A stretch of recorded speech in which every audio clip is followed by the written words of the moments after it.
कहानी की शुरुआत में हमें अर्जेंटीना के एक शहर में फर्नांडो नाम का एक बंदा दिखता है। फर्नांडो पेशे से एक कराटे मास्टर है, पर वो सिर्फ कराटे में ही माहिर नहीं है, बल्कि वो एक बहुत अच्छा डिजाइनर भी है। उसकी सबसे बड़ी क्वालिटी ये है कि वो जो भी काम करता है बहुत परफेक्टली करता है। लेकिन सब कुछ परफेक्ट करने के बावजूद वो अपनी खुद की लाइफ का डिजाइन परफेक्ट नहीं कर पाया। उसकी फैमिली या अपना कहने वाला कोई नहीं है, एकदम अकेलापन वाली लाइफ है उसकी। इसीलिए उसने कराटे और पेंटिंग को अपना साथी बना लिया है और उसी के सहारे अपनी जिंदगी गुजार रहा है। तो एक दिन शाम को फर्नांडो अपनी कराटे क्लास खत्म करके घर लौट रहा था। अचानक तेज बारिश शुरू हो गई तो वो एक बस स्टैंड पर रुककर सिगरेट जलाता है और मजे से कश लगाने लगता है। तभी एक गाड़ी आती है और उसे पूरा भिगोकर चली जाती है, जिससे उसके हाथ की सिगरेट भी भीग जाती है। वो उस सिगरेट को सड़क पर जमा बारिश के पानी में फेंक देता है। तभी फर्नांडो नोटिस करता है कि सिगरेट का वो टुकड़ा बहते हुए एक मैनहोल के अंदर चला जाता है और वो मैनहोल ठीक एक बैंक के सामने है। उस बैंक की तरफ देखकर फर्नांडो कुछ सेकंड्स के लिए गहरी सोच में डूब जाता है। फिर वो उस ड्रेन को फॉलो करते हुए एक ब्रिज के पास पहुंचता है। असल में वो देखना चाहता था कि उस मैनहोल का पानी आखिर जाता कहां है। फर्नांडो देखता है कि मैनहोल का सारा पानी एक ड्रेन से निकल रहा है जो इस ब्रिज के नीचे आकर खत्म होता है। फर्नांडो बिना देर किए उस ड्रेन के अंदर घुस जाता है और वहीं बैठकर एक नया आइडिया निकालता है। अब गेस करो ये आइडिया किस बारे में होगा? हाँ, एकदम सही पकड़े हैं। फर्नांडो बैंक डकैती का प्लान बना रहा है। अभी जो बैंक हमने मैनहोल के सामने देखा था वो अर्जेंटीना के सबसे बड़े बैंकों में से एक की ब्रांच है, बैंक ऑफ रियो। और हमारे स्मार्ट फर्नांडो भाई वहां डाका डालने का मास्टर प्लान बना रहे हैं। इसीलिए अगले दिन सुबह फर्नांडो अपने एक दोस्त मारियो के पास जाता है। वो मारियो को अपने पूरे प्लान के बारे में बताता है, लेकिन मारियो उसे साफ मना कर देता है कि उसने ये सब काम छोड़ दिया है। अब वो एक सीधी सादी लाइफ जी रहा है और ऐसे पंगों में पड़कर अपनी लाइफ में कोई प्रॉब्लम नहीं चाहता। फिर भी फर्नांडो हार नहीं मानता और काफी समझा बुझाकर आखिरकार मारियो को राजी कर ही लेता है। मारियो मान तो जाता है, पर वो एक पेंच फंसा देता है। वो कहता है, भाई तेरा प्लान तो ढांसू है, लेकिन इसे सक्सेसफुल बनाने के लिए बहुत पैसा चाहिए जो न तेरे पास है और न मेरे पास। इसलिए सबसे पहले एक तगड़ा इन्वेस्टर ढूंढो जो इस पूरे मिशन में हमारी मदद कर सके। मूवी के इस मोड़ पर हमारी मुलाकात लुइस नाम के एक बंदे से होती है जो अपनी कुछ लीगल दिक्कतों के चक्कर में एक ऑफिस आया हुआ है। जब लुइस पेमेंट करने जाता है तो वहाँ की मैडम बोलती हैं, अरे सर, आप तो बहुत ज्यादा पैसे दे रहे हैं, हमारा सर्विस चार्ज तो सिर्फ $200 है, आपको ऑफिस से यही बताया गया था। ये सुनकर लुइस एकदम भोला बनकर कहता है, ओह हो, मुझे लगा आपने $2000 बोला था, लगता है सुनने में गलती हो गई, पर अब तो मुसीबत हो गई, मुझे अभी घर भी नहीं जाना और इतने पैसे लेकर सड़क पर घूमना सेफ नहीं है। क्या आप मेरा एक छोटा सा काम कर देंगी? आप ये पैसे आज रात के लिए अपने पास रख लें, मैं कल आकर ले जाऊंगा। वो लेडी इस छोटी सी मदद के लिए मान जाती है और पैसों का लिफाफा अपने पास रख लेती है। लेकिन ट्विस्ट ये है कि उसी रात लुइस छुपकर उस ऑफिस में घुस जाता है। वो एक सेंसर की मदद से सीधा ऑफिस के लॉकर तक पहुंच जाता है। अब आप सोच रहे होंगे कि ये सेंसर कहां से आया। दरअसल ये सब लुइस का ही प्लान था। उसे पता था कि वो औरत इतने पैसे खुले में नहीं छोड़ेगी और उन्हें पक्का लॉकर में ही रखेगी, इसलिए उसने पहले ही लिफाफे में एक सेंसर फिट कर दिया था। जैसे ही वो लॉकर के सारे पैसे लेकर निकलने वाला होता है, ऑफिस की एक लड़की उसके सामने आ जाती है। लुइस एक पल के लिए घबरा जाता है क्योंकि ये उसके प्लान का हिस्सा नहीं था, पर वो तुरंत दिमाग लगाता है और लड़की के कुछ पूछने से पहले ही बोल देता है, असल में मैं इस ऑफिस में नया ज्वाइन हुआ हूँ, काम का काफी प्रेशर था तो खत्म करते करते बहुत रात हो गई। इतना कहकर वो वहां से फौरन 9-2-11 हो जाता है। इधर फर्नांडो अभी भी कोशिश में लगा हुआ है। वो अपने बाकी दोस्तों को भी प्लान बताता है, पर किसी की हालत ऐसी नहीं थी कि वो पैसे से मदद कर सके। तभी उसका एक दोस्त उसे लुइस के बारे में बताता है। फर्नांडो बिना देर किए लुइस को ढूंढना शुरू कर देता है क्योंकि चोरी चकारी करके लुइस के पास काफी माल जमा हो चुका था। फर्नांडो को पता था कि अगर लुइस को कन्विंस कर लिया तो उसे एक बढ़िया इन्वेस्टर मिल जाएगा। फर्नांडो लुइस का पीछा करना शुरू करता है, पर लुइस को जल्दी ही शक हो जाता है कि कोई उसे फॉलो कर रहा है। शुरू में तो उसे लगता है कि फर्नांडो कोई पुलिस वाला या जासूस है, पर बाद में फर्नांडो उसे अपना पूरा प्लान समझाता है। फर्नांडो कहता है, भाई और कब तक ये छोटी मोटी चोरियां करता रहेगा, चल कुछ ऐसा करते हैं जिसके बाद हमें जिंदगी भर कोई काम करने की जरूरत ही न पड़े। इसके बाद फर्नांडो उसे पूरा मामला एकदम डिटेल में समझाना शुरू करता है। वो कहता है कि बैंक ऑफ रियो के सिस्टम के हिसाब से जब भी कोई क्लाइंट अपने अकाउंट में $10,000 से ज्यादा रखता है तो बैंक उस पैसे को अपने सेफ्टी वॉल्ट में रख देता है और इस सेफ्टी वॉल्ट में अनगिनत लॉकर हैं। इन लॉकरों में सिर्फ कैश ही नहीं होता, बल्कि कस्टमर अपने सोने चांदी के जेवर भी सेफ्टी के लिए वहीं जमा रखते हैं। हम उन्हीं लॉकरों को लूटेंगे। फर्नांडो का ऐसा ढाकड़ प्लान सुनकर लुइस को बहुत पसंद आता है, इसलिए वो बिना ज्यादा नखरे किए फर्नांडो की मदद करने के लिए तैयार हो जाता है। और तैयार क्यों ना हो भला, एक बार प्लान सक्सेसफुल हो गया तो सारी उम्र नोटों के बिस्तर पर नाक में तेल डालकर सो सकेगा। खैर, इसके बाद वे दोनों सीधे बैंक ऑन फ्रियो के सामने उसी मैनहोल के पास पहुंचते हैं। वहां जाकर लुइस अपनी जेब से हाइट मापने वाला फीता निकालता है और उसे मैनहोल के अंदर लटका देता है। फिर वो फर्नांडो को साथ लेकर उस ब्रिज के नीचे ड्रेन के अंदर घुसकर चलने लगता है। चलते चलते वे दोनों उस फीते के पास पहुंच जाते हैं जिसे थोड़ी देर पहले फर्नांडो ने मैनहोल के अंदर लटकाया था। वहां जाकर फर्नांडो लुइस से कहता है, हम अभी बैंक ऑफ रियो के बहुत करीब खड़े हैं। यहाँ से बस 18 मीटर का गड्ढा करते ही हम बैंक के वॉल्ट तक पहुंच जाएंगे। लेकिन लुइस अब थोड़ा घबरा जाता है और कहता है, इस ड्रेन की जो हालत है उसमें थोड़ी भी बारिश हुई तो ये पूरा पानी से भर जाएगा, और अगर ये डूब गया तो हम बैंक से बाहर नहीं निकल पाएंगे, जिससे पकड़े जाने का बड़ा रिस्क रहेगा। ये सुनकर हमारे अक्ल के घोड़े दौड़ाने वाले फर्नांडो ने कहा, हम डकैती सिर्फ तभी करेंगे जब बारिश होने का कोई चांस नहीं होगा, लेकिन अभी हमें ये 18 मीटर का गड्ढा खोदने और बाकी कामों के लिए कुछ सामान चाहिए होगा, जिसके लिए काफी पैसों की जरूरत है। अगर तुम इस मामले में हमारी हेल्प करो तो हम प्लान पर काम शुरू कर सकते हैं। चूंकि लुइस को फर्नांडो का आइडिया जम गया था, इसलिए वो इस काम में पैसा लगाने को तैयार हो जाता है। तो इसके बाद वे सब मिलकर पूरे प्लान पर चर्चा करते हैं। अब उनका मेन काम था उस बैंक के बारे में छोटी से छोटी जानकारी जुटाना और बैंक के अंदर कहाँ क्या है उसे एक बार जाकर देखना। इसीलिए अगली सुबह फर्नांडो और उसका दोस्त मारियो बैंक पहुंच जाते हैं। वे असल में ये देखना चाहते थे कि बैंक में कहाँ कितने सिक्योरिटी गार्ड और सीसीटीवी कैमरे लगे हैं। इसके अलावा सबसे ज्यादा जरूरी ये देखना था कि किस रास्ते से वॉल्ट तक पहुंचा जा सकता है। तो दोनों दोस्त मिलकर घूम घूम कर सब देखने लगते हैं। फिर फर्नांडो अपने पास मौजूद एक कैमरे से बैंक की अलग अलग तस्वीरें खींचता है। फर्नांडो जानबूझकर सुबह से शाम तक बैंक के अंदर शक के दायरे में आने वाले तरीके से घूमता रहता है। दरअसल इसके पीछे भी एक बहुत बड़ा कारण है, ठहरिए अभी समझाता हूं। तो बैंक के अंदर इस तरह बार बार घूमने की वजह से बैंक के कई लोगों को शक हो जाता है, इसलिए बैंक वाले कुछ ही देर में पुलिस को खबर कर देते हैं। पुलिस आकर फर्नांडो को बैंक के बेसमेंट के एक कमरे में ले जाती है ताकि उससे पूछताछ कर सके। बेसमेंट में ले जाते समय फर्नांडो वॉल्ट की तरफ जाने वाला रास्ता अच्छी तरह देख लेता है और यही उसका असली प्लान था, क्योंकि अगर पुलिस उसे पूछताछ के लिए अंदर नहीं लाती तो उसे कभी पता नहीं चलता कि वॉल्ट का रास्ता किस तरफ है। इसीलिए उसने सुबह से शाम तक यह सारा नाटक किया था। पुलिस फर्नांडो से काफी पूछताछ करती है पर उन्हें कुछ भी संदिग्ध नहीं मिलता, यहाँ तक कि उसके कैमरे में भी कोई फोटो नहीं मिलती। अब आप सोच रहे होंगे कि सुबह से उसने जो तस्वीरें खींची थीं वो कहाँ गईं? यहाँ भी हमारे फर्नांडो भाई ने दिमाग लगाया था। उसने पहले ही कैमरे के अंदर से मेमोरी कार्ड निकाल कर हटा दिया था। अब चूंकि पुलिस को उसके पास से कुछ मिला नहीं तो फर्नांडो उल्टा उन पर रौब झाड़ने लगता है और बिना वजह पकड़कर अपमानित करने के लिए पुलिस को ही खरी खोटी सुना देता है। वहां से वापस आने के बाद फर्नांडो सबको साथ लेकर बैंक का एक मैप तैयार कर लेता है, मगर अब उन्हें यह जानना था कि मैनहोल से बैंक की दूरी कितनी है। इसके लिए फर्नांडो अपने एक दोस्त को बैंक के सामने वाले मैनहोल से बैंक तक साइकिल लेकर पैदल चलने को कहता है। दरअसल साइकिल के टायर पर कुछ निशान लगाए गए थे और उन निशानों के हिसाब से वे कैलकुलेट करते हैं कि टायर बैंक तक पहुंचने में कितनी बार घूमा। इसी हिसाब से वे मैनहोल से बैंक की एकदम सटीक दूरी निकाल लेते हैं। इसके बाद फर्नांडो हिसाब लगाता है कि ड्रेन से कितने डिग्री के एंगल पर कितना गड्ढा करने से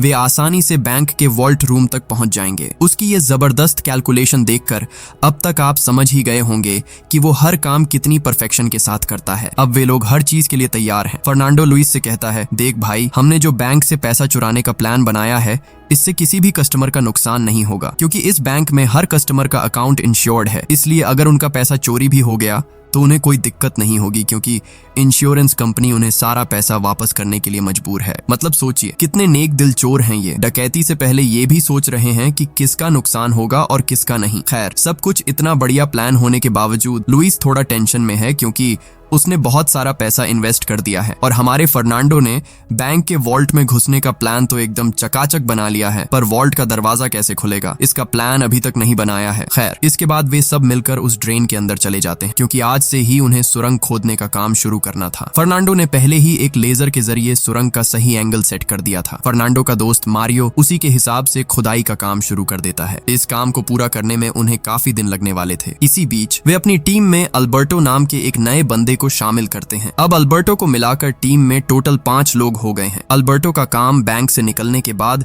सबको एक जगह से दूसरी जगह सेफली पहुंचाना है। सब कुछ सेट तो था, पर सबसे बड़ी प्रॉब्लम ये थी कि वॉल्ट के अंदर के लॉकर कैसे खुलेंगे।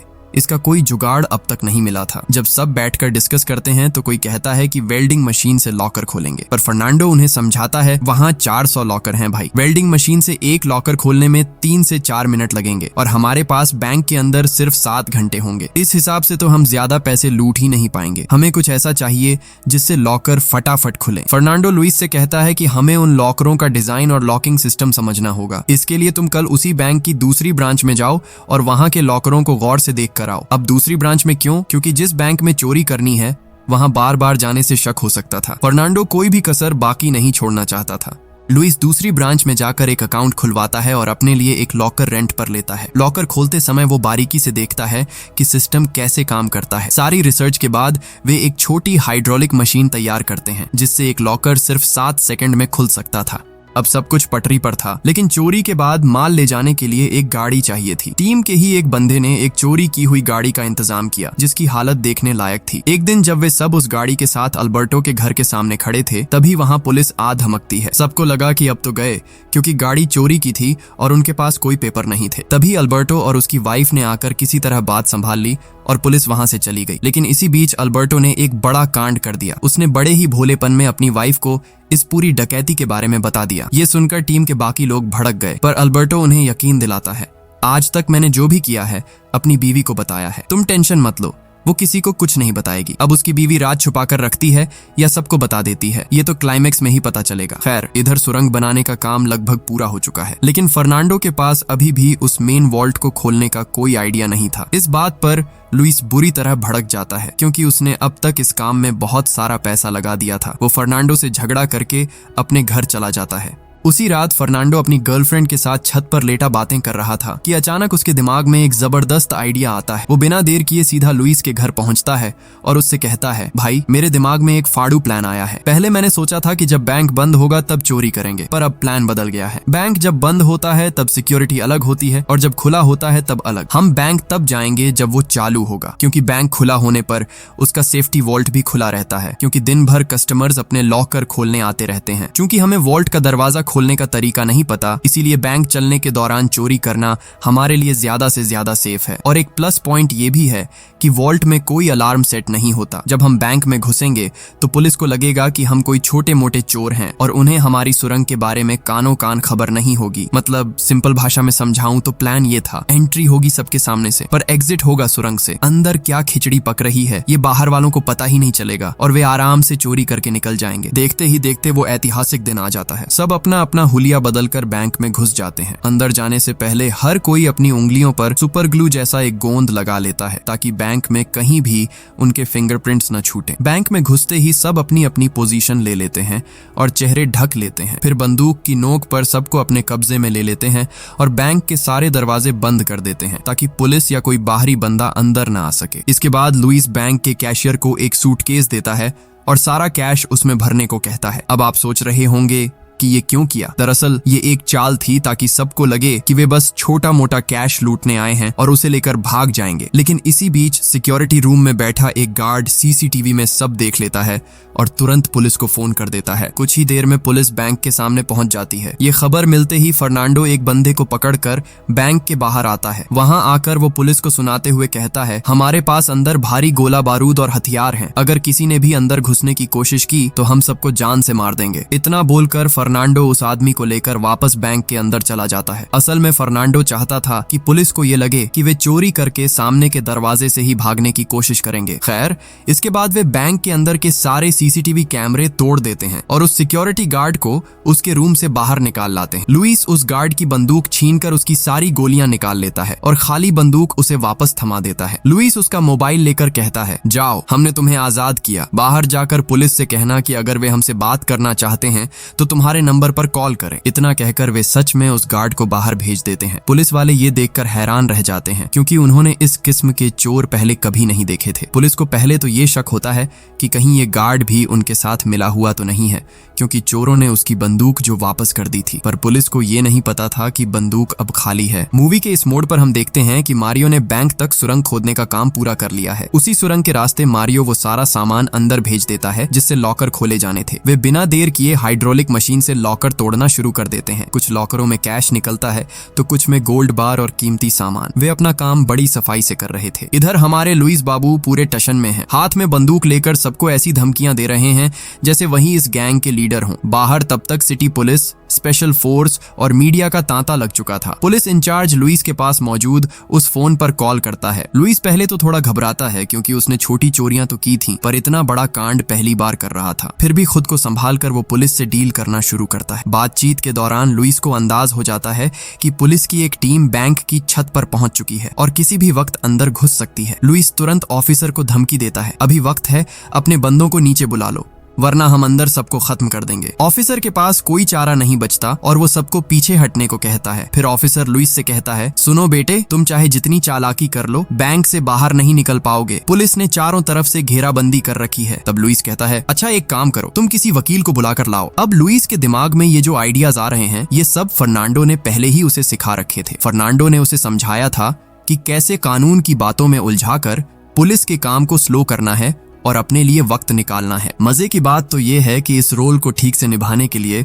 हमारे लुइस भाई ने बकायदा एक एक्टिंग क्लास भी ज्वाइन की थी ताकि वो पुलिस के सामने एकदम नेचुरल एक्टिंग कर सके। भाई साहब, चोरी के लिए भी इतनी मेहनत सोचा है कभी? तो देखते ही देखते पुलिस ऑफिसर लुइस के प्रपोजल पर राजी हो जाता है। वो उसे बताता है कि थोड़ी देर में एक वकील यहाँ पहुंच जाएगा। ऑफिसर कहता है, देखो, अगर तुम अभी सरेंडर कर देते हो तो शायद बातचीत करके तुम्हारी सजा थोड़ी कम करवाई जा सके। इसके बाद हम देखते हैं कि लुइस एक लड़के को बैंक से बाहर भेज देता है। लड़के को बाहर भेजकर वो असल में ये जताना चाहता था कि वे पुलिस के साथ नेगोशिएशन करने के लिए तैयार हैं। लेकिन उस लड़के को जब बाहर ले जाकर पूछा जाता है कि बैंक के अंदर क्या चल रहा है तो वो कुछ भी नहीं बता पाता क्योंकि वो बुरी तरह डरा हुआ है। वो इतना घबरा गया है कि उसने सबके सामने अपनी पैंट में ही सुसु कर दी। क्या हालत हो गई बेचारे की। खैर, कुछ ही देर में एक वकील बैंक के सामने आ जाता है। ऑफिसर लुइस को फोन करके उस वकील से बात करवाता है, पर यहाँ लुइस एक अलग ही चाल चल देता है। वो वकील के साथ बहुत ही बदतमीजी से बात करने लगता है। वो ऐसे चिल्लाता है जैसे वो वकील बहुत ही बेकार हो। लुइस कहता है, अरे तुम किस टाइप के वकील हो? तुम्हारी वजह से मुझे 10 साल जेल काटनी पड़ी थी, तुमसे कुछ नहीं होगा।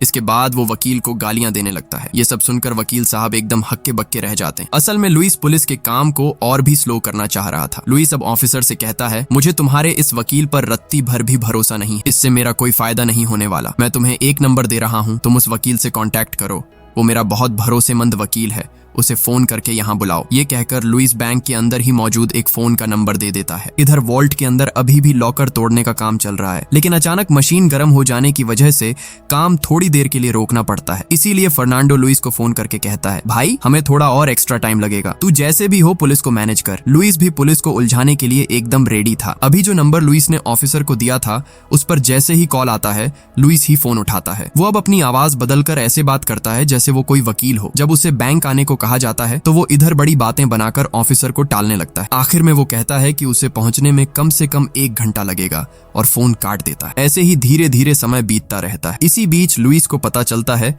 कि बंधक बनाए गए लोगों में एक बुजुर्ग महिला है जिसका आज बर्थडे है। ये जानकर वे बैंक के अंदर ही उस महिला का बर्थडे सेलिब्रेट करते हैं और उसे गिफ्ट के तौर पर आजाद कर देते हैं। बाहर निकलकर वो बुजुर्ग महिला लुइस और उसकी टीम की खूब तारीफ करती है और कहती है, वो लोग बहुत अच्छे हैं, उन्होंने मेरा बर्थडे मनाया। ये सब सुनकर पुलिस और भी ज्यादा कंफ्यूज और हैरान हो जाती है। दरअसल ये सब कुछ जो भी हो रहा था वो फर्नांडो के दिमाग की उपज थी। उसने सोचा था कि अगर बाय चांस वे पकड़ भी गए तो पुलिस उन पर कोई बड़ा केस ना ठोक सके, इसीलिए वे हॉस्टेजेस के साथ इतना अच्छा बर्ताव कर रहे थे। लेकिन अब बाहर खड़े पुलिस इंचार्ज को शक होने लगता है। वो सोचता है कि अगर इन्हें सरेंडर ही करना है तो ये इतना टाइम क्यों ले रहे हैं। इंचार्ज ये बात स्पेशल फोर्स को बताता है, पर कोई उसकी बात को गंभीरता से नहीं लेता क्योंकि अब तक बैंक के अंदर से एक भी गोली चलने की आवाज नहीं आई थी। सबको लग रहा था कि मामला पूरी तरह कंट्रोल में है। काफी समय बीत चुका था और फर्नांडो अब और वक्त बर्बाद नहीं करना चाहता था। वे अपना सारा बोरिया बिस्तर समेट लेते हैं। फर्नांडो और उसका दोस्त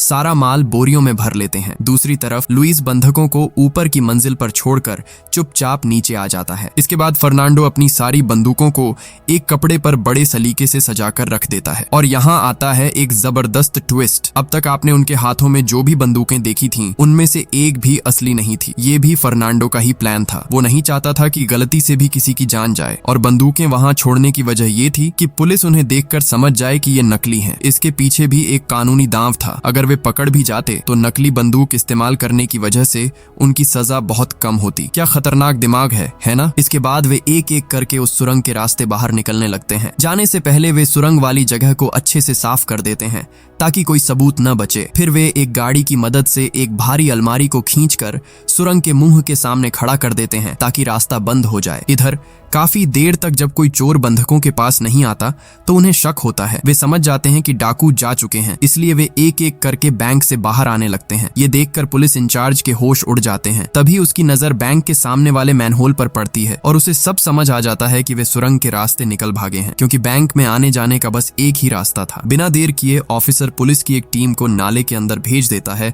और खुद बैंक के अंदर घुस जाता है। तब तक फर्नांडो और उसकी टीम सुरंग से बाहर तो निकल आए थे, पर उनकी नाव का इंजन काम नहीं कर रहा था। कोई चारा न देख वे उसे धक्का मारते हुए आगे ले जाने लगते हैं। मूवी के इस मोड़ पर पुलिस ऑफिसर बैंक के अंदर छानबीन करते हुए उस सुरंग के पास पहुंच जाता है, पर वहां फर्नांडो ने एक बम लटका रखा था। तभी ऑफिसर को खबर मिलती है कि चोर अपनी सारी बंदूकें सजाकर छोड़ गए हैं और वे सब नकली हैं। ये सुनते ही ऑफिसर समझ जाता है कि जो बम वहां लटका है वो भी पक्का नकली ही होगा। वो बिना डरे सुरंग के अंदर घुस जाता है। कुछ ही देर में पुलिस की दूसरी टीम भी वहां पहुंच जाती है, पर तब तक वहां कोई डाकू नहीं बचा था। वे सब रफू चक्कर हो चुके थे। तभी पुलिस ऑफिसर को एक बांध दिखता है और वो समझ जाता है कि इसे पानी रोकने के लिए इस्तेमाल किया गया है। उसे यकीन हो जाता है कि डाकू पक्का शहर की तरफ ही भागे हैं। पर दिक्कत ये थी कि इस शहर में हजारों मैनहोल हैं और वे किस मैनहोल से बाहर निकलेंगे ये पता लगाना नामुमकिन जैसा था। फिर भी ऑफिसर हार नहीं मानता और पूरे शहर की पुलिस को अलर्ट कर देता है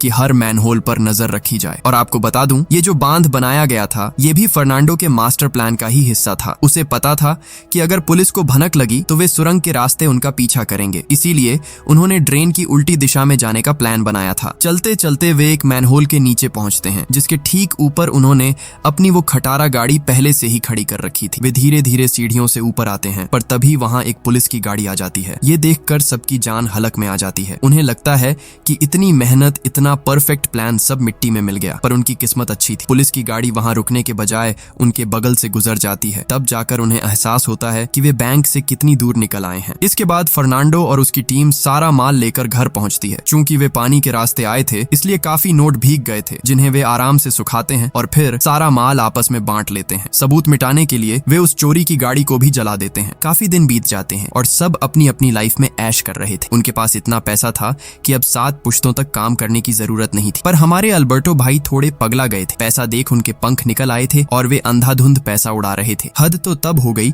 जब वे हर दिन एक नई लड़की के साथ घूमने लगे। एक दिन उनकी वाइफ ने उन्हें रंगे हाथों देख लिया। अब भाई कोई भी बीवी ये बर्दाश्त नहीं करेगी। उसने अपने पति को सबक सिखाने के लिए सीधा पुलिस का दरवाजा खटखटाया और डकैती का सारा कच्चा चिट्ठा खोल दिया। बस फिर क्या था, पुलिस ने अल्बर्टो के घर छापा मारा और चोरी का सारा माल बरामद कर लिया। धीरे धीरे पुलिस ने गैंग के हर मेंबर को ढूंढ निकाला, यहाँ तक कि हमारे स्मार्ट फर्नांडो भी पकड़े गए। कुछ साल बीत जाते हैं और हम देखते हैं कि फर्नांडो जेल से बाहर आ रहा है, जहाँ लुइस उसे लेने पहुंचा है। असल में उनमें से किसी को भी 2-3 साल से ज्यादा की सजा नहीं हुई, क्योंकि उन्होंने नकली बंदूकें इस्तेमाल की थी और किसी को खरोंच तक नहीं आने दी थी। मतलब ईमानदार चोर। पर रुकिए, ट्विस्ट अभी बाकी है। हमारे जीनियस फर्नांडो को पहले से पता था कि चाहे प्लान कितना भी परफेक्ट हो, वे एक न एक दिन जरूर पकड़े जाएंगे। मजे की बात यह थी कि जिन सेफ्टी लॉकरों से उन्होंने चोरी की थी उनमें रखे पैसे या प्रॉपर्टी का कोई हिसाब किताब बैंक के पास नहीं होता। लोगों का अंदाजा था कि उन्होंने करीब $25 मिलियन लूटे थे, लेकिन जब पुलिस ने उन्हें पकड़ा तो उन्हें सिर्फ $2 मिलियन ही मिले। बाकी के करोड़ों रुपए कहाँ गए, इसका सुराग पुलिस को आज तक नहीं मिला। अब चूंकि उन्हें सजा मिल चुकी है तो उन्हें किसी बात का डर भी नहीं है और इसी जबरदस्त ट्विस्ट के साथ ये फिल्म खत्म हो जाती है।